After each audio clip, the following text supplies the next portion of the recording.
O que acontece depois da morte, segundo o Catecismo da Igreja Católica?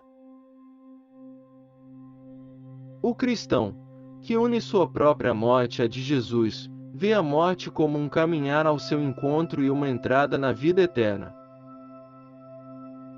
Juízo particular.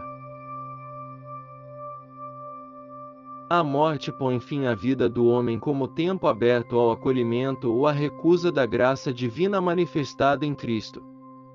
O Novo Testamento fala do juízo principalmente na perspectiva do encontro final com Cristo na segunda vinda deste, mas repetidas vezes afirma também a retribuição, imediatamente depois da morte, de cada um em função de suas obras e de sua fé.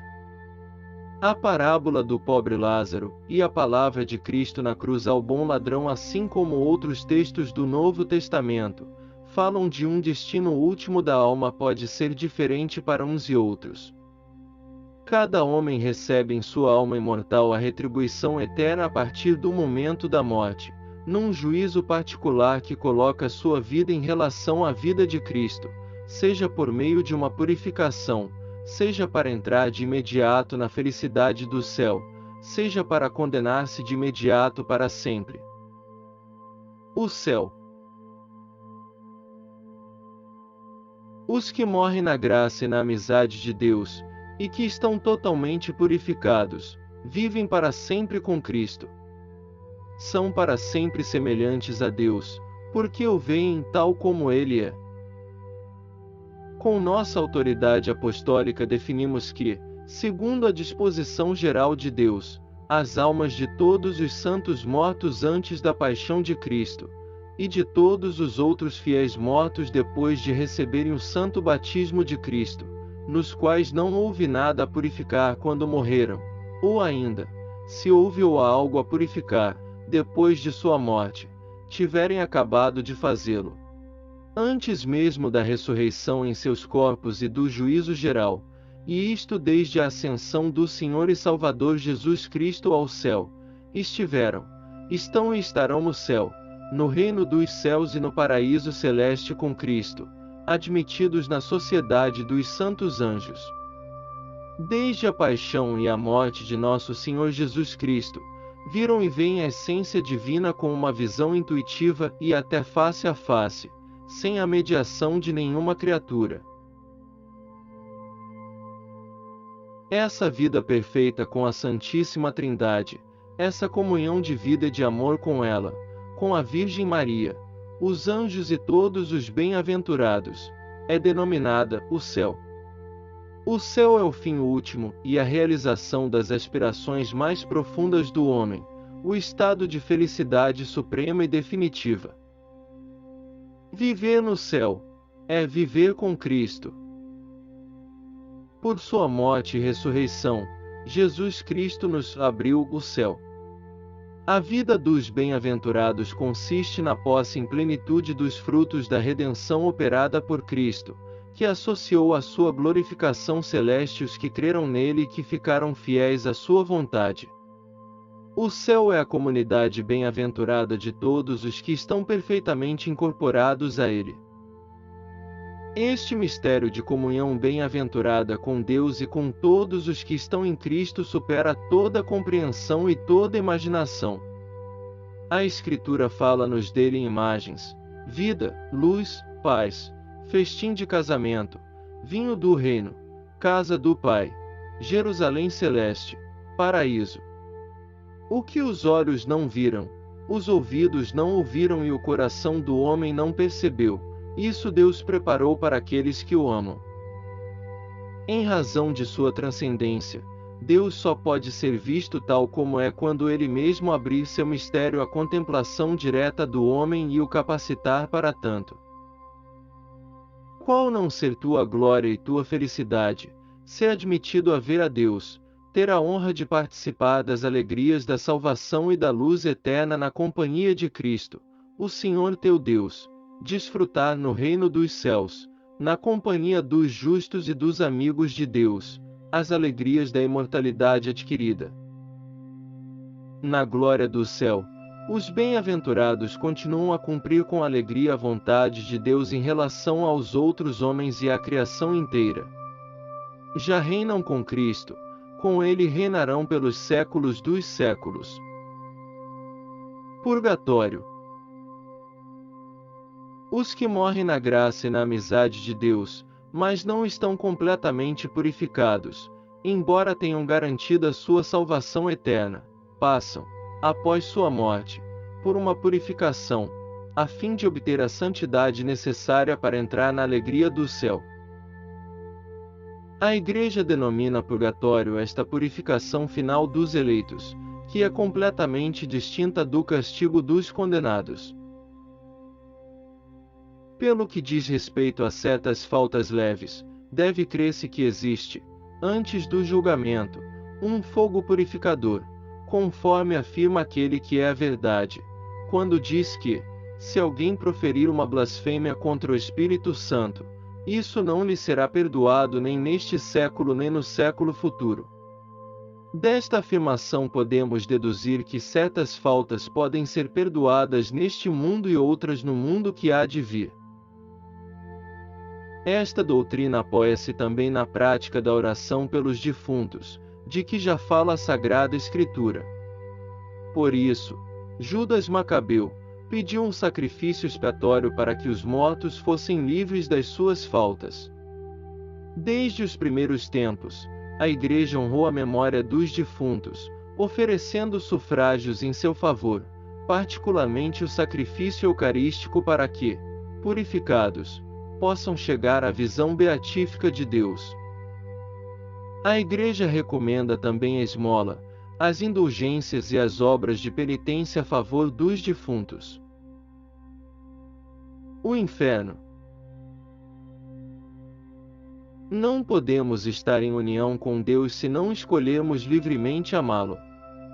Mas não podemos amar a Deus se pecarmos gravemente contra Ele, contra o nosso próximo ou contra nós mesmos. Quem não ama permanece na morte. Todo aquele que odeia o seu irmão é um homicida. Ora vós sabeis que nenhum homicida tem em si a vida eterna. Nosso Senhor adverte-nos de que seremos separados dele, se descurarmos as necessidades graves dos pobres e dos pequeninos seus irmãos. Morrer em pecado mortal sem arrependimento e sem dar acolhimento ao amor misericordioso de Deus, significa permanecer separado dele para sempre, por nossa própria livre escolha. E é este estado de autoexclusão definitiva da comunhão com Deus e com os bem-aventurados que se designa pela palavra inferno. Jesus fala muitas vezes do fogo que não se apaga, reservada aos que recusam, até ao fim da vida, acreditar e converter-se, e na qual podem perder-se, ao mesmo tempo, a alma e o corpo. Jesus anuncia, em termos muito severos, que enviará os seus anjos que tirarão do seu reino todos os que praticaram a iniquidade, e hão de lançá-los na fornalha ardente, e sobre eles pronunciará a sentença: afastai-vos de mim, malditos, para o fogo eterno. A doutrina da Igreja afirma a existência do inferno e a sua eternidade. As almas dos que morrem em estado de pecado mortal descem imediatamente, após a morte, aos infernos, onde sofrem as penas do inferno, o fogo eterno. A principal pena do inferno consiste na separação eterna de Deus, o único em quem um homem pode ter a vida e a felicidade para que foi criado e a que aspira. Como não sabemos o dia nem a hora, é preciso que, segundo a recomendação do Senhor, vigiemos continuamente, a fim de que no termo da nossa vida terrena, que é só uma, mereçamos entrar com Ele para o banquete de núpcias e ser contados entre os benditos, e não sejamos lançados, como servos maus e preguiçosos, no fogo eterno, nas trevas exteriores, onde haverá choro e ranger de dentes. Deus não predestina ninguém para o inferno. Para ter semelhante destino, é preciso haver uma aversão voluntária a Deus, pecado mortal, e persistir nela até ao fim. Na liturgia eucarística e nas orações cotidianas dos seus fiéis, a Igreja implora a misericórdia de Deus, que não quer que ninguém pereça, mas que todos se convertam. Aceitai benignamente, Senhor, a oblação que nós, vossos servos, com toda a vossa família, vos apresentamos. Dai a paz aos nossos dias, livrai-nos da condenação eterna e contai-nos entre os vossos eleitos. O juízo final. A ressurreição de todos os mortos, justos e pecadores, há de preceder o juízo final. Será a hora em que todos os que estão nos túmulos hão de ouvir a sua voz e sairão, os que tiverem praticado o bem, para uma ressurreição de vida, e os que tiverem praticado o mal, para uma ressurreição de condenação. Então Cristo virá na sua glória, com todos os seus anjos. Todas as nações se reunirão na sua presença e ele separará uns dos outros, como o pastor separa as ovelhas dos cabritos, e colocará as ovelhas à sua direita e os cabritos à sua esquerda. Estes irão para o suplício eterno, e os justos para a vida eterna. É perante Cristo, que é a verdade, que será definitivamente posta a descoberto a verdade da relação de cada homem com Deus. O juízo final revelará, até as suas últimas consequências, o que cada um tiver feito ou deixado de fazer de bem durante a sua vida terrena. Todo o mal que os maus fazem é registrado, e eles não o sabem. No dia em que Deus virá e não se calará, então, ele se voltará para os da sua esquerda.